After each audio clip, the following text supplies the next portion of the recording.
¿Qué tal? ¿Cómo están? Muy buenas tardes. El gusto de compartir con ustedes un nuevo espacio de Crimen y Castigo por ABC TV en una nueva jornada inestable que estamos teniendo a estas horas, así es que a tomar también las precauciones para quienes se encuentran fuera de sus respectivos hogares o en la calle específicamente. ¿Qué tal, Iván? ¿Cómo te va? Bien, Osvaldo Matekovic, además la aporté excelente, una jornada pasada por agua. Sí, bastante raudal hay mucho. Mucha agua, quiero decir. No, cuídense, por favor. Simplemente es manejar con precaución y no apurarse porque estaba viniendo justamente de la calle con un largo trayecto que hice y sí me fijé que el tránsito está bastante pesado en ese sentido de que hay muchos vehículos.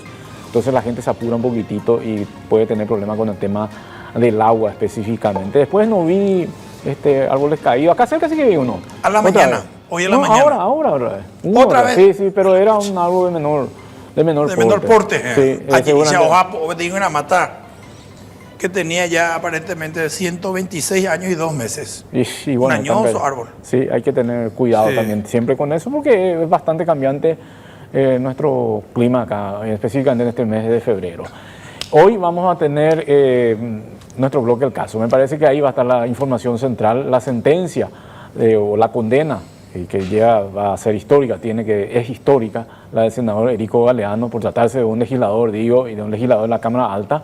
Es la información principal del día. Por narcotráfico, Narcotráfico, nada menos. Porque básicamente no es narcotráfico directamente, pero sí, bueno, pero la ley de narcotráfico. Sí, deviene el narcotráfico, todo lo que le están condenando y sobre todo porque le relacionaron a un grupo que formaba o forma parte de lo que es considerado un mega esquema en nuestro país, que es lo que conocemos como a ultranza. Pero de todo eso nos va a hablar más Carlos Ortega, a quien le damos la bienvenida. ¿Qué tal, Carlos? ¿Cómo te va? Muy buenas tardes. Buenas tardes, Osvaldo, Iván, a todos nuestros seguidores, televidentes. Es así, esta sentencia histórica, podemos llamarla, 13 años de cárcel para Erico Galeano Segovia, el senador colorado, por nexos con el caso a ultranza, una decisión unánime por parte de este tribunal de sentencia especializado en crimen organizado que dio a conocer hoy su resolución después de más de 6 meses de juicio en realidad, teniendo en cuenta que esto inició ya en agosto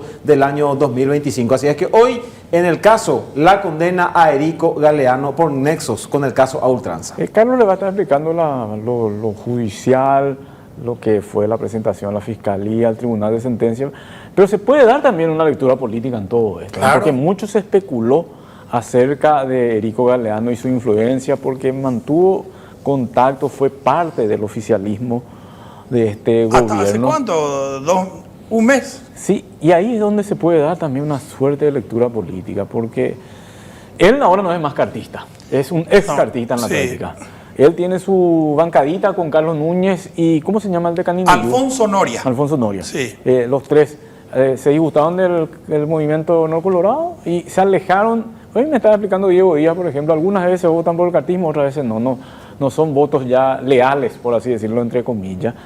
Y la lectura que se daba en el momento del alejamiento, ¿por qué se tenía que...? Bueno, Carlos Núñez se había enojado por el tema de los policías, que mucho hablamos acá, ¿te acuerdas? Contra Enrique Riera en realidad fue la molestia porque... Ya empezó aquella guerra porque no le hicieron ascender al concuñado del senador Carlos Núñez. Alfonso Noria porque tuvo problemas con la gente de la Dirección Nacional de Ingresos Tributarios en Canindeyú y él pidió que Oscar Uruguay sea cambiado, no le hicieron caso, entonces también se alejó. Pero nadie entendía por qué Erico Galeano tenía que formar parte de ese bloque. Él dijo por problemas personales con un miembro del movimiento. Sí, por el líder de bancada. Se refería aparentemente a Natalicio Chase. Sí, el líder de bancada, sí. Exactamente. Pero bueno, el líder de bancada hace lo que le dice el líder de todo el movimiento, que Horacio Cartes, ¿sí? Y ahí de por medio también claro, está el presidente no va a de la actuar República. de manera unilateral Natalicio Chase, por ejemplo. Entonces, la lectura también puede ir por ahí, de que realmente le soltaron la mano y por qué le habría soltado la mano. Y acá, y nos va a explicar Carlos después, en eso ya no vamos a entrar a hablar, pero acá la Fiscalía presentó muchos elementos. Uno de los fiscales que trabajó en eso es Denis Yompac, que tuvo a su cargo el caso a ultranza, un caso que fue apoyado por los Estados Unidos. Actualmente el gobierno de Santiago Peña está muy bien con el gobierno de los Estados Unidos. Entonces, es como que te voy a acompañar hasta el cementerio, pero no me voy a enterar contigo. Puede darse, digo, esa es la lectura política, ya Carlos nos va a estar explicando jurídicamente lo que hoy estuvo señalando el Tribunal de Sentencia acerca de las pruebas presentadas por la Fiscalía y acerca del descargo también de la defensa, por qué llegó a esa conclusión. Así es que, Carlos, te esperamos en el segundo bloque. Es así, y para concretar, para confirmar nomás, o para sumarme a lo que decís, Osvaldo, en realidad le soltaron la mano y probablemente ya no lo convoquen para los partidos en Burú Villaroga. A Erico Galeano Segovia después de esta sentencia. Y hay que recordar que el 19 de mayo del año 2023 vino finalmente a la imputación por parte del Ministerio Público contra el entonces integrante de la Cámara de Diputados, Erico Galeano Segovia. ¿Dónde estaba el que estaba siendo imputado en ese momento?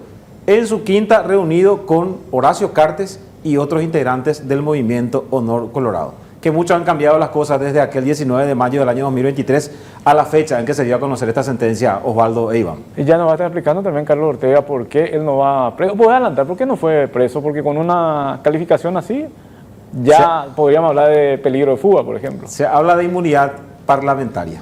En breve les explicamos. Muy bien, Carlos Ortega nos va a estar explicando todo esto en el bloque del caso. Nosotros imperdible, más que nunca hoy sí, el caso. Vamos a estar atentos, pero vamos a seguir en Ciudad del Este también. Si ya aquí se te imagina tú, Osvaldo, ¿te quién de más? No, pero tenemos que hablar de Ciudad del Este, porque digo, Ciudad del Este siempre digo, Alto Paraná en realidad, Sí. así en general, porque le dimos con todo también a la policía, no están haciendo nada, pero hubo ahora procedimientos, parece que hubo una reacción, no sé si son policías o falsos policías los detenidos, de justamente lo que ayer estábamos hablando. Asimismo, la Policía Nacional dice haber descabezado la banda de falsos policías responsable de numerosos atracos que ocurrieron en las últimas semanas en Ciudad del Este y en otros municipios del departamento de Alto Paraná. Esta mañana, agentes del Departamento de Investigaciones del 10º Departamento de Alto Paraná, bajo la supervisión del fiscal Alberto Torres, efectuaron 2 allanamientos, uno en el barrio San Rafael y el otro en el barrio vecino de San Antonio, en conexión con una serie de hechos. Y fueron capturadas 4 personas en esta serie de allanamientos, repito, conectados con varios casos. Vamos primero a empezar con los asaltos atribuidos a este grupo. Yahana Perupi, son al menos 4. El 29 de enero pasado se produjo un asalto de una banda de falsos policías, todos con ropa táctica. El golpe fue contra una estación de servicios del emblema Petropar, del kilómetro 10 de Ciudad del Este. Ese es un caso que lo habíamos mostrado aquí en Crimen y Castigo y enseña a al menos 4 hombres que llegaron en un automóvil Toyota Premio plateado, que en ese momento se usó sin chapa. Irrumpieron en el local de Petropar, en la gasolinera de Petropar, pero hoy ya en México hay Osvaldo. Ellos se fueron en busca de la recaudación de esta estación de servicios. Sin embargo, ya no encontraron todo el dinero que se había juntado previamente. Se trata de hombres jóvenes, flacos, que tomaron de rehenes a los empleados. Cierto, robaron una cierta cantidad de plata, pero que no era la que aparentemente fueron a buscar. Y ese es el momento en el que escapan en el automóvil Toyota Premio plateado. ¿Por qué cito este automóvil Toyota Premio plateado? Porque fue el denominador común de los siguientes hechos. Por ejemplo, el siguiente atraco se produjo el 13 de febrero pasado contra una familia dedicada al paso de mercaderías en Ciudad del Este. Los famosos paseros. Mira, Osvaldo, el que sería el mismo automóvil Toyota Premio plateado, aunque a veces le ponían un tipo de llanta, a veces otro, pero siempre el mismo vehículo, los mismos hombres, aquí con una escopeta, otro tenía lo que parece ser un fusil, otro tenía una pistola. Asaltaron la casa de una familia de paseros, que en ese momento tenía en el domicilio varios volúmenes de aparentemente celulares iPhone. Los criminales, esto fue en el barrio San Agustín, actuaron con información privilegiada, ya que sabían que en ese momento la mercadería estaba en el lugar porque iban a enviar al lado brasileño al día siguiente. Actuaron con rapidez y precisión. Siempre el mismo automóvil Toyota Premio plateado. El 21 de febrero, 8 o 9 días después del anterior hecho, se produjo el asalto contra un cambista que llevaba $20,000. ¿Dónde fue? También en Ciudad del Este. Este es el caso que mostrábamos ayer, por ejemplo.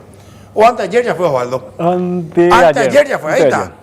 El mismo Toyota Premio plateado, solamente que le cambiaron las ruedas. Un cambista en este vehículo se estaba dirigiendo hacia el centro de Ciudad del Este. Le echaron en Acasín. Le llamaron y le pidieron $20,000 para cambiar. Tráeme acá a mi casa, por favor. Dale, pues, un pope guaymita, te voy a dar una propina. José Jocó, la cambista en allá, le emboscaron los asaltantes en el mismo Toyota Premio plateado y le sacaron el dinero que transportaba. Igualmente se ve, repito, el Toyota Premio plateado. Otra semana después, de nuevo, el 28 de febrero, reaparece este auto en un asalto contra un cambista que tenía solo 800,000 guaraníes. Este hecho fue en Presidente Franco. ¿Te pevina? Este caso también mostramos la vez pasada. Sí, sí. Un cambista estaba saliendo de su casa, se estaba yendo hacia Ciudad del Este, donde trabaja como corredor de cambio. Pedía ahora cora, oye, pota pete negocio guasute y cambio guasura. Algunos y compañeros mantenían con vea. Fulano usted en este día, oye, pon aquí si corecó plata y yeje. Fueron a esperarlo cuando salía de su domicilio, le apretaron hasta la rueda de auxilio de su vehículo, revisaron, pero finalmente se alzaron con 800,000 guaraníes, no más que él tenía, porque el grueso, el caudal, lo tenía en su puesto de trabajo.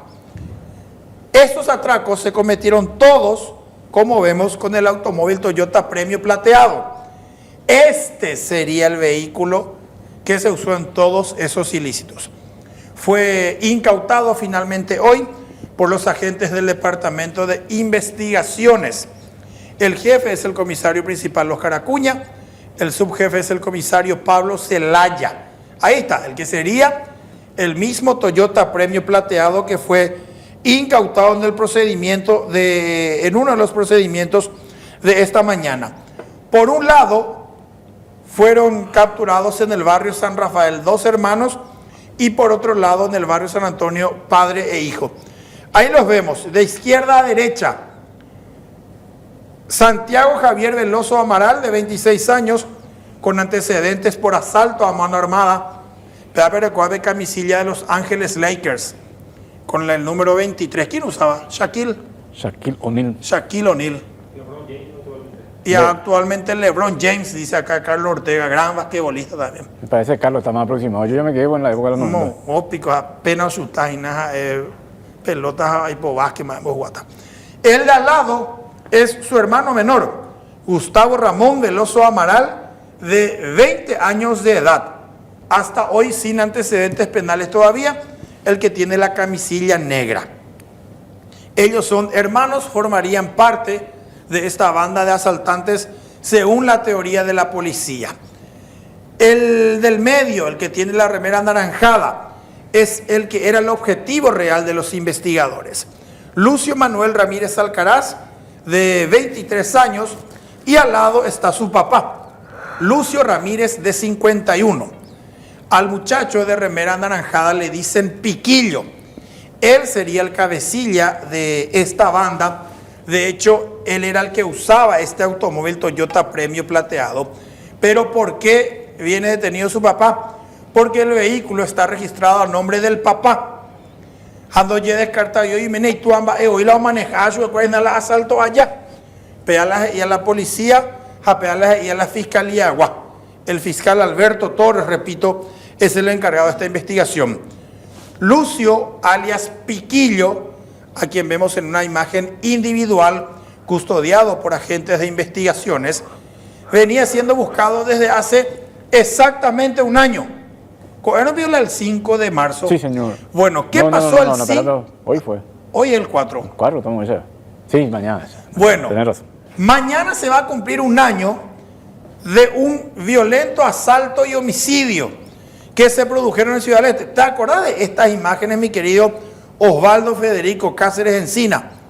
Un guardia de seguridad de nombre Pablo Hernán Yurtz, argentino de 35 años de edad, estaba en su caseta en el asentamiento Belén del barrio Pablo Rojas. Esa zona en realidad barrio Shela Reina, la Reina. Hoy la guardia, ¿te acuerdas de esta imagen, Osvaldo? Sí, me acuerdo. No puedo creer que ya pasó un año. Un año calete con eno. mañana 5 de marzo, un año. 5 hombres se estaban dirigiendo a cometer un asalto ahí a la vuelta, que era la casa de unos paseros también. O sea, un mercadería Brasilpe. Porque la información que tenían los malvivientes era que el dueño de esa casa al día siguiente iba a hacer cruzar al Brasil un cargamento de celulares iPhone. Pero durante la planificación del atraco, los delincuentes notaron que había un guardia de seguridad que custodiaba esa cuadra. Entonces, o calcular la malandrocuera. Ya hasta yo pui la hoga, pero va este copa o reaccionar pe guardia esquina pegua. Y que tuvo cacaña anderejejina ahí. Entonces, oye, pues, vemos, o Juan o yuca y te oí, la guardia.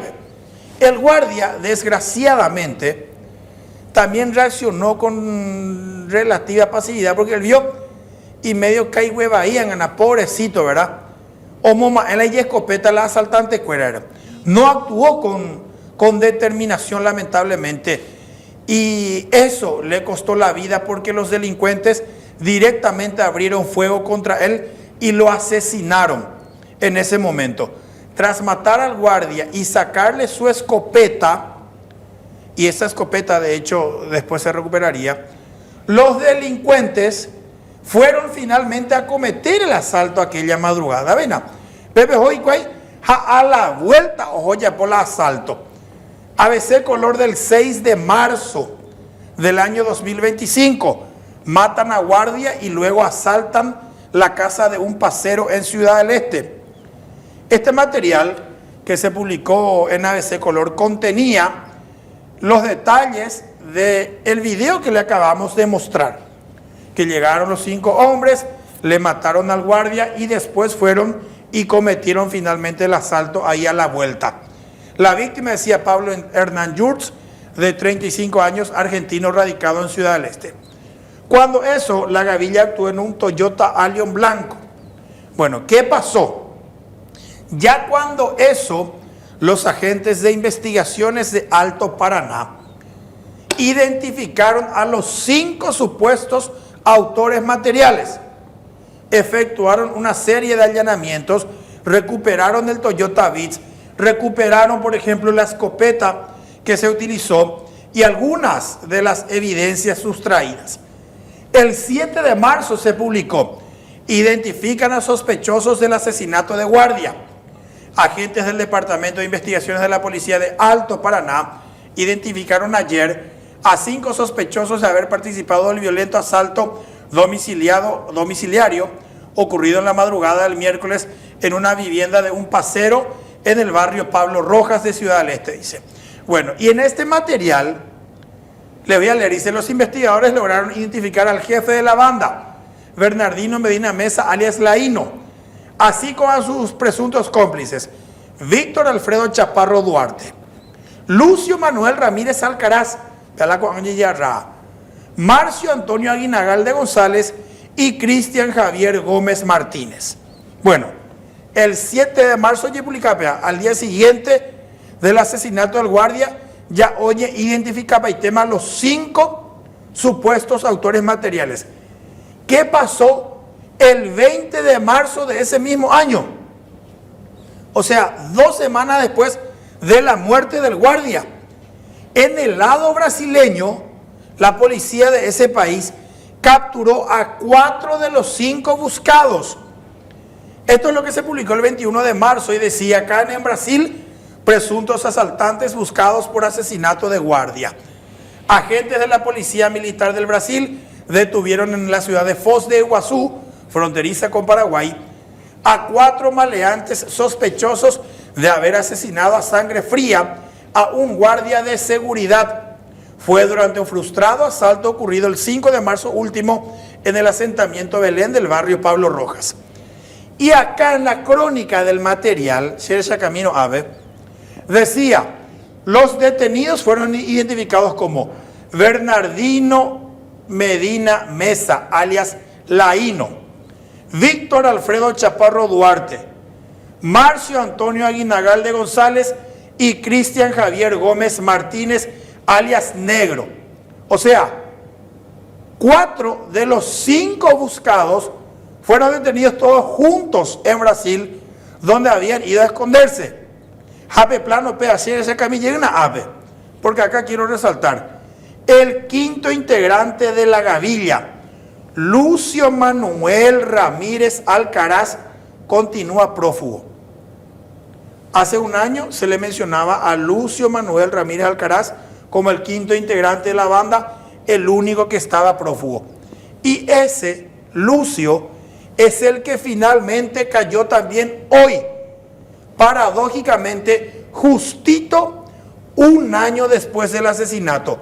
A esos 4 le faltaba Lucio, alias Piquillo, el que cayó hoy, que vamos a ver su foto también ahora, acá está. De hecho, cuando eso la policía había informado que aparentemente el que disparó contra el guardia probablemente era luego Lucio, alias Piquillo, el capturado de hoy, con lo que de esta manera el asesinato de aquel guardia de seguridad Pablo Hernán Yurtz hace un año en Ciudad del Este termina prácticamente esclarecido, porque los 5 autores materiales, según la policía, finalmente ya están todos detenidos. ¿Por qué lo de falsos policías? Y porque actuaban como policías, vestidos como policías, decían ser policías y actuaban como ellos.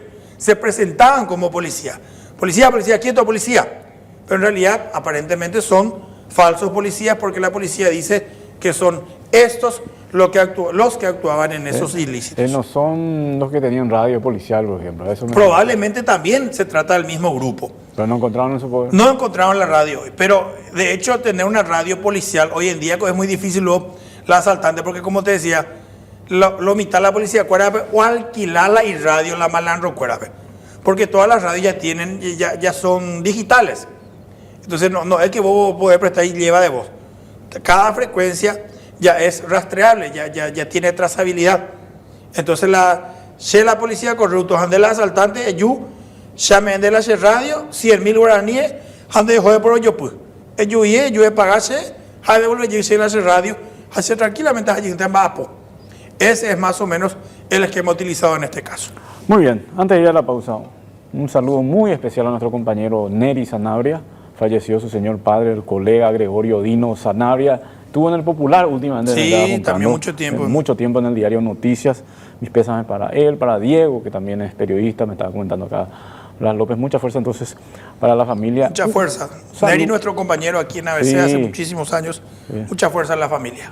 Un saludo muy especial a amigos que estuvieron de cumpleaños ayer. El doctor Egal Jiménez fue ministro de Salud, el fiscal Marcial Machado, el doctor Jimmy Sánchez Cano. Espero que lo estén pasando bien. A la vuelta de la pausa vamos a estar con el bloque El Caso.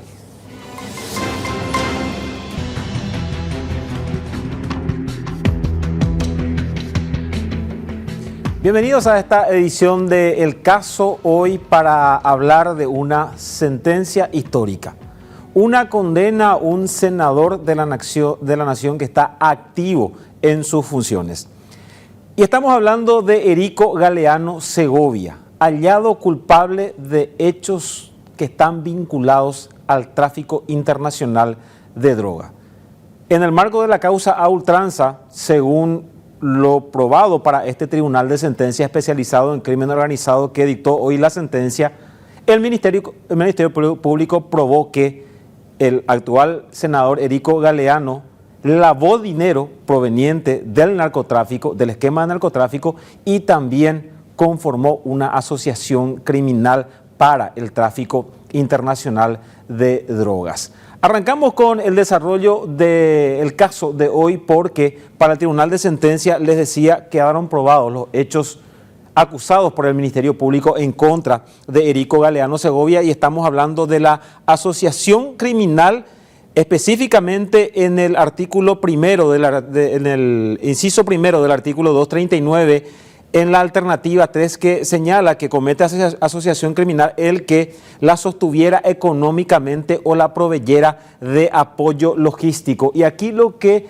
el tribunal, presidido por el juez Paulino Barreto, señala es que Erico Galeano Segovia brindó justamente apoyo logístico con el préstamo de una aeronave a la organización criminal liderada por el narcotraficante uruguayo prófugo, señalado como narcotraficante por el Ministerio Público, Enrique Sebastián Marcel Cabrera, y también el presunto capo narco Miguel Ángel Isfrán Galeano, alias Tío Rico. En ese sentido, se señala que hubo asociación criminal en el marco, en el contexto del tráfico internacional de drogas. Y también el hecho tipificado en el artículo 44 de la ley antidrogas, que es el lavado de dinero proveniente del narcotráfico específicamente, y esto lo puntualizó el tribunal en la tercera alternativa de este artículo de la ley de 1340/88, en concordancia con otros artículos. Específicamente, Erico Galeano, dice el tribunal de sentencia, se benefició económicamente del producto de la comercialización de drogas. Es decir, el dinero fruto de ese ilícito le benefició a Erico Galeano, y esto es lo que señaló el tribunal de sentencia como probado por parte del Ministerio Público. Vamos, señor director, por favor, al link de esta publicación, porque es un hecho sumamente relevante. Decíamos nosotros y hablábamos mucho de los allanamientos en el marco de la causa a ultranza en febrero del año 2022, y sobre todo ese procedimiento en la vivienda de Erico Galeano, que Erico Galeano había sido vendido después en el condominio Aquavilas. Pero allí Erico Galeano entra en el radar del Ministerio Público en relación al hecho punible de lavado de dinero. Sin embargo, mucho antes, ya el entonces integrante de la Cámara de Diputados, hablando del año 2022, ya estaba siendo investigado, indagado por la asociación criminal en el marco de este esquema del narcotráfico. ¿Por qué? Y vamos a la publicación. 8 de octubre del año 2020, allanan aeródromo en Areguá, el aeródromo Arrayán, y encuentran aeronaves argentinas. Y vamos al desarrollo de la información, por favor.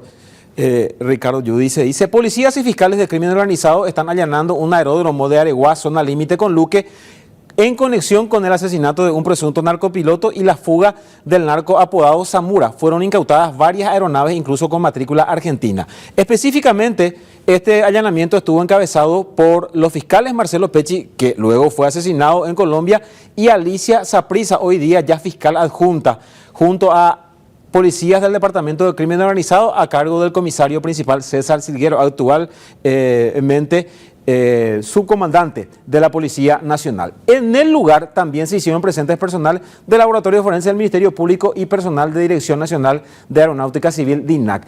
¿Por qué señalamos esta información? Porque este procedimiento se realizó en el aeródromo Arrayán de la ciudad de Areguá, en investigación a un hecho ocurrido en una estancia del Chaco, donde ocurrió un hecho con un presunto narcopiloto. Rastrearon de dónde salió el avión que pilotaba justamente esta persona sindicada como parte de un esquema de narcotráfico, y llegan hasta el aeródromo Arrayán de Areguá, que también ya estaba bajo la mira del Ministerio Público, de los investigadores, porque el 11 de septiembre del año 2019 ocurrió aquel rescate que fue prácticamente de película del narco Jorge Teófilo Zamudio, alias Zamora, aquí en la costanera José Asunción Flores de nuestra capital. Para los investigadores, lo que después se logró descubrir es que los sicarios que rescataron a Zamora lo llevaron hasta este aeródromo de Areguá, y de allí el narco Zamora fue llevado a una estancia del Chaco. La estancia vecina de esta estancia donde lo llevaron a Zamora es la estancia donde el presunto narcopiloto fue asesinado. Esto conecta directamente, estos dos hechos conectaron a los investigadores, y es por eso que en octubre del año 2020, 11 de septiembre del año 2019, rescate de Zamora y asesinato del comisario Félix Ferrari en la costanera de Asunción. 8 de octubre del año 2020, una semana después del otro hecho ocurrido en la estancia del Chaco, se da este allanamiento. ¿Por qué hacemos este contexto y este antecedente? Porque mediante este procedimiento, el esquema de narcotráfico liderado, según el Ministerio Público, por Miguel Ángel Isfrán Galeano, alias Tío Rico, y Sebastián Enrique Marcet Cabrera, quedó sin el apoyo logístico aéreo. las aeronaves que utilizaban para el tráfico de cocaína.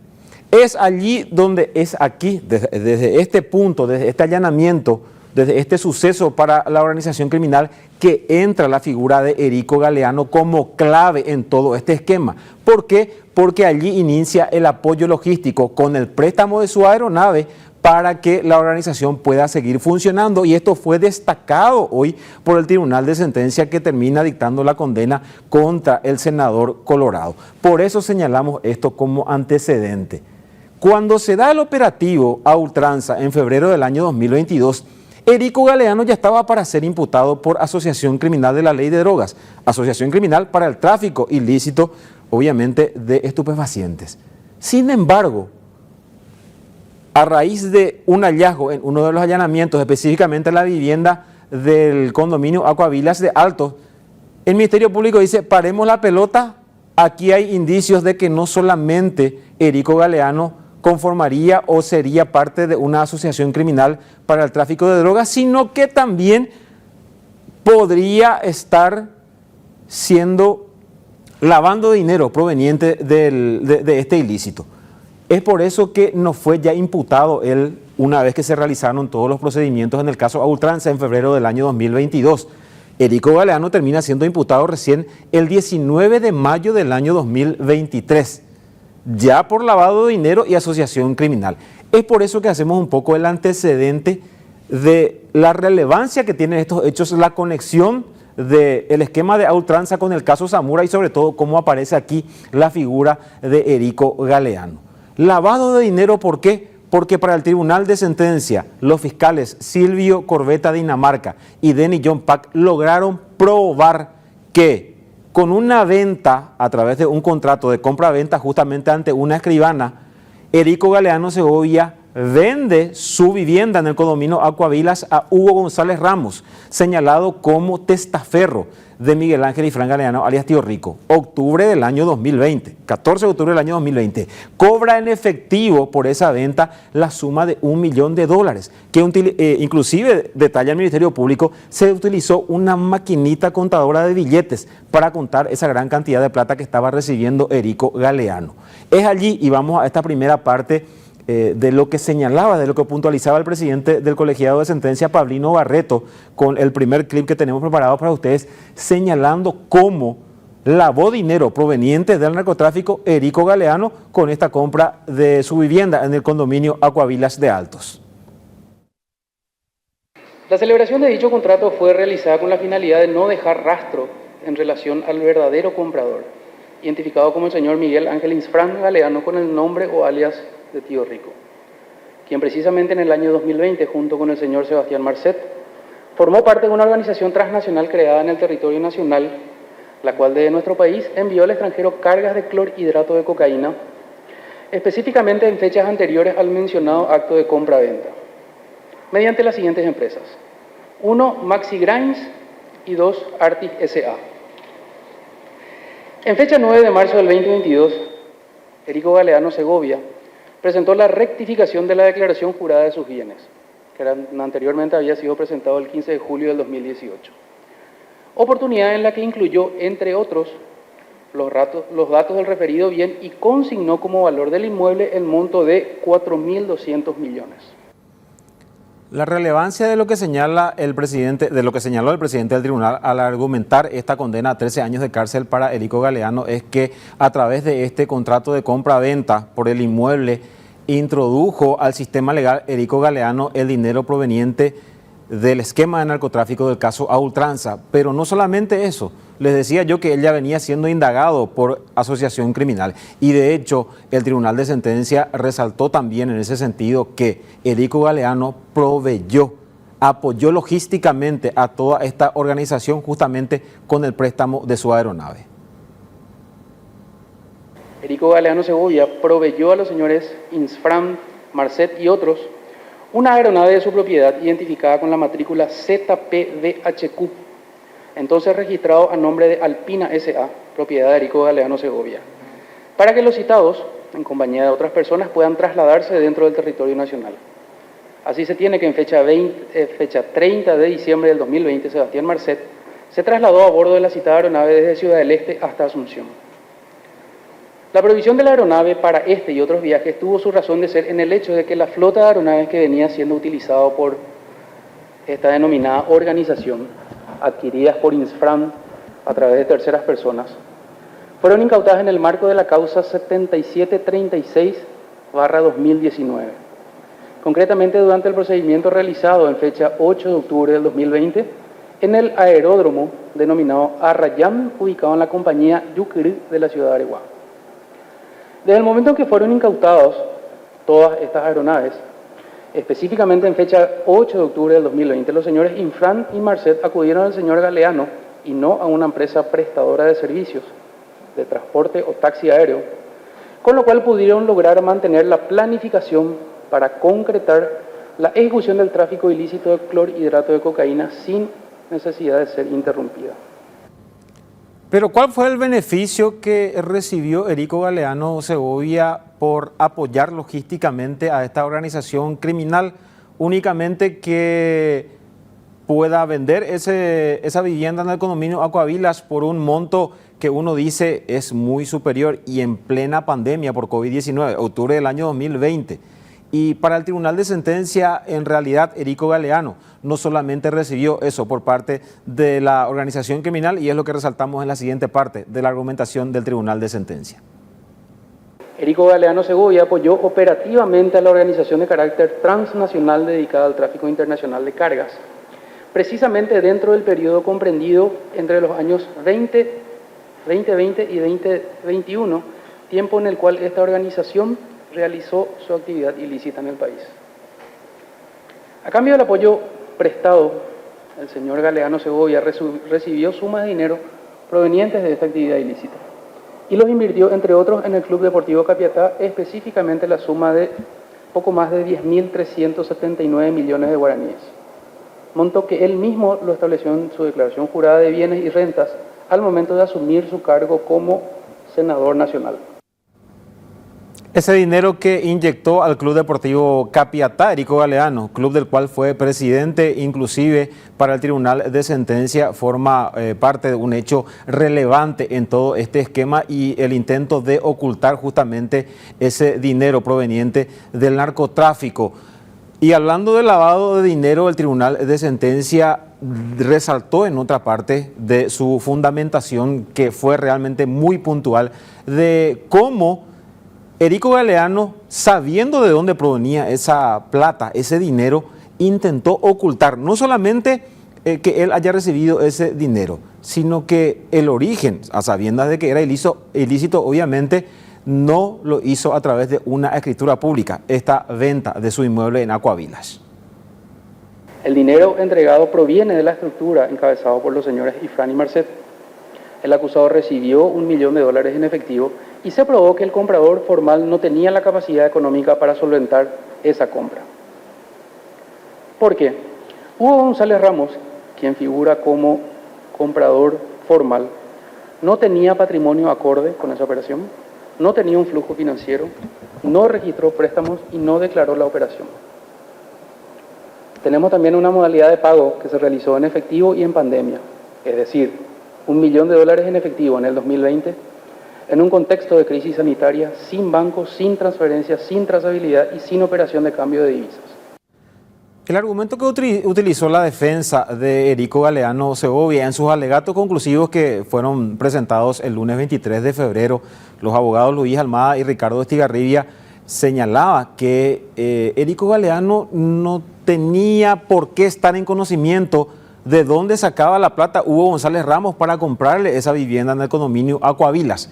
Eso básicamente es lo que la defensa explayó a lo largo de sus alegatos conclusivos en relación al lavado de dinero. Y en esta parte que vamos a ver de lo que señalaba el presidente del Tribunal de Sentencia especializado en crimen organizado, justamente se puntualiza la condición de parlamentario de Erico Galeano, que no era ningún tonto, estaba en conocimiento de las leyes vigentes y que no se puede hablar de desconocimiento del origen de ese dinero que estaba recibiendo. Un diputado nacional, que es una persona políticamente expuesta, conoce o debe conocer las reglas básicas del sistema financiero. La elección de la modalidad es un indicio de conocimiento. En cuanto a la estructura contractual, tenemos de que no hubo escritura pública, se trató de un contrato privado. Se materializó una cesión de derechos diferida a un año, con lo que se evita la retención tributaria y el reporte de operación sospechosa. En este punto es importante tener en cuenta que cuando se elige una vía jurídica menos transparente, existiendo una vía formal disponible, se puede inferir una intención de ocultamiento. Y el ocultamiento implica conciencia. Y el ocultamiento voluntario es indicio de conocimiento. En este punto la defensa construyó su tesis en la falta de conocimiento, alegando, entre otras cosas, que sin conocimiento no hay dolo, sin dolo no hay lavado, sin dolo no hay asociación, intentando de esa manera cerrar cualquier puerta a cualquier tipo de inferencia. Sobre el tema es importante señalar que el dolo no exige confesión, que el conocimiento puede inferirse de circunstancias o de un patrón conductual o de una reiteración. En delitos de criminalidad organizada y lavado de activos, el conocimiento se construye a partir del contexto relacional, la modalidad de operación y la irracionalidad económica del trato. Este inmueble que Erico Galeano vendió al sindicado como testaferro de Miguel Ángel y Fran Galeano, alias Tío Rico, Hugo Manuel González Ramos, persona que hasta la fecha sigue prófuga porque también está investigada y fue imputada incluso en el marco de la causa a ultranza, fue visitada por el Tribunal de Sentencia a lo largo de estos 6 meses de juicio. Esa vivienda en el condominio Acuavilas. Y el Tribunal de Sentencia tuvo la posibilidad de verificar in situ lo que el Ministerio Público había explayado en su acusación y los argumentos de la defensa justamente que señalaba que Erico Galeano al adquirir esta propiedad era un terreno pelado, es básicamente lo que dijeron, y que todas las inversiones que él realizó en ese lugar es que llevaron obviamente a elevar el monto y por eso él recibió $1 millón por esa vivienda. Escuchamos esta siguiente argumentación del Tribunal de Sentencia en la voz del presidente de este colegiado. Para este tribunal, esta forma de operación no fue una mera informalidad, sino una selección funcional de ocultamiento. Cuando una persona elige un mecanismo menos controlado para canalizar sobre todo una transacción millonaria, como se produjo en este caso, el dato es pertinente para el dolo. Quien procura ocultamiento no actúa bajo la creencia de licitud, sino actúa bajo conocimiento. Esta parte, el presidente responde un poco a la defensa de Erico Galeano Segovia, diciendo básicamente no se puede argumentar que Erico Galeano no tenía por qué saber de dónde provenía esa plata, cuando que en realidad vemos que hubo toda una operativa para ocultar ese dinero y esto nos demuestra que él sabía el origen ilícito de esa plata que estaba recibiendo. Volviendo a lo que es la asociación criminal, la defensa trató de argumentar que hubo inconsistencias en algunos informes, inclusive en cuanto a horarios de los vuelos realizados por la aeronave de Erico Galeano. No obstante, el Ministerio Público para este Tribunal de Sentencia logró probar que tanto Sebastián Marcel Cabrera, Miguel Ángel y Fran Galeano, alias Tío Rico, y otros integrantes de la organización criminal desbaratada con la operación a ultranza, volaron en esa aeronave y que Erico Galeano estaba al tanto de las personas que estaban utilizando justamente esa avioneta que era de su propiedad. Podrían eventualmente no coincidir los horarios de vuelo, que esto puede deberse a errores formales o de transcripción. Sin embargo, el hecho irrefutable es que sí existieron esos vuelos. Y sí los señores Fran Marcet y otros volaron en la aeronave propiedad del señor Erico Galeano, individualizado con la matrícula ZPBHQ. Esto surge del testimonio de los pilotos y de los informes remitidos por las instituciones encargadas de control. Otro punto cuestionado por la defensa consiste en que el piloto coordinaba todo. Sin embargo, hay que tener en cuenta de que el propietario es quien habilita la disponibilidad del bien. El uso reiterado produce conocimiento indirecto, porque se informaba al propietario de la aeronave quiénes eran los pasajeros y los vuelos realizados. El volumen de uso puede permitir inferencia y el patrón reiterado puede excluir lo que conocemos como casualidad. En este caso no se puede sostener de que por no ser exclusivo, esto excluye la existencia del hecho. La participación por soporte logístico puede configurarse aunque el aporte sea parcial, siempre y cuando sea funcional y relevante para la continuidad operativa, situación que se da en el presente caso en base a un contexto histórico dentro del cual se desarrolló esa prestación. La gran pregunta que nos hacen los lectores, oyentes y televidentes es por qué Erico Galeano ya no fue retirado con esposas y remitido a una prisión luego de ser condenado. Este tribunal de sentencia, y si podemos ver quiénes integran, además del presidente de este colegiado, la magistrada Inés Galarza y el juez Juan Dávalos, tribunal de sentencia especializado en crimen organizado, de manera unánime, además de dictar esta sentencia a 13 años de cárcel, resolvió mantener las medidas alternativas a la prisión, que básicamente es la libertad ambulatoria que tiene actualmente Erico Galeano, hasta tanto o quede firme esta condena dictada hoy en primera instancia o él pierda su condición de parlamentario, es decir, hasta que sea expulsado del Senado, porque si bien él perdió sus fueros para afrontar este proceso en el fuero ordinario, él sigue siendo senador y basado en lo que señala el artículo 191 de la Constitución Nacional, primer párrafo, este tribunal de sentencia habla de la inmunidad parlamentaria que tiene Erico Galeano y básicamente con ese argumento es que le mantienen sus medidas alternativas a la prisión, reitero, hasta tanto pierda esa condición personal que tiene de parlamentario o esta sentencia queda firme. La defensa ya anunció, ya adelantó que una vez que reciba el fallo íntegro el próximo miércoles 11 de marzo va a analizar los argumentos, va a presentar apelación, así es que en cuanto a la justicia, esto va a tener todavía su proceso, vamos a ver políticamente qué resuelven los colegas de Erico Galeano en la Cámara de Senadores. Uno de sus integrantes fue condenado hoy a 13 años de cárcel. Erico Galeano Segovia, condenado en el marco de la causa a ultranza. Por la atención en el caso de hoy, muchas gracias. Permanezcan ustedes en las pantallas de ABC TV, que ya en breve seguimos con Crimen y Castigo.